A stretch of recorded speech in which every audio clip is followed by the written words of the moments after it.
Nagbabala ang Health Department sa mga posibleng sakit na maaring makuha sa paliligo sa mga maruming pampublikong swimming pool tulad ng sakit sa balat at diarrhea. Yun ang ulat ni Noel Talakay.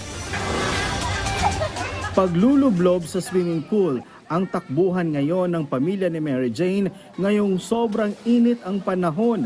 Lalo kasi ngayon, panahon ng mga summer, so stress reliever at the same time para mapawi yung init na naramdaman namin. Resort ang madalas sadyain ng karamihang Pinoy para mapreskuhan.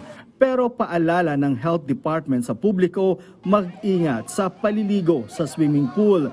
Posible kasing makakuha rito ng sakit sa balat o magdumi kung makainom ng tubig. Bacterial infection, skin disease, pag accidentally nakainom yung bata, pwede siya magtae. So very important. Sabi ni Mary Jane, kampante naman daw siya na malinis ang tubig ng swimming pool ng hinulugang taktak sa Antipolo. Bawal po kasi yung mga gaya ng lulusong po ng mga may mga sakit na skin disease. Bawal po yung uminom. Malinis muna tayo bago punta sa swimming pool. Maliligo muna tayo. Dahil libre, hindi lang mga taga-Antipolo ang pumupunta rito. Dinarayo rin ito ng mga karatig na lugar. Kaya naman nilimitahan ang gamit ng kanilang swimming pool. 60 tao kada oras. Sarado tuwing Lunes para linisin ang buong lugar. Pero bago buksan ang swimming pool mula Martes hanggang Linggo, tinitiyak munang na malinis ang tubig nito. Actually dito, yung mga nagtatrabaho natin, yung nagme-maintain po ng ating tubig sa swimming pool ay magagaling naman. No? Well-trained sila.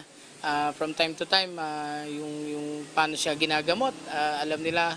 Kaya kung mapapansin po, hindi basta-basta lumalabo yung ating tubig. No? Ayon sa DOH, maaaring i-report sa kanilang regional offices at sa LGUs kung sakaling may napuntahang maruming tubig ng swimming pool upang agad masuri ang tubig at maaksyonan.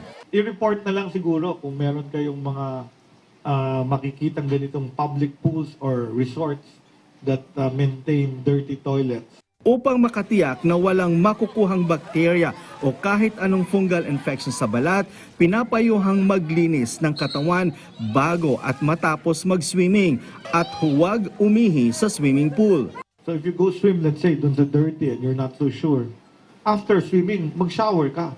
Soap and water. Batay sa forecast ng Pag-asa ngayong araw, nasa 45 degrees Celsius ang pinakamataas na heat index na naramdaman sa Aborlan, Palawan. Noel Talakay para sa Pambansang TV sa Bagong Pilipinas.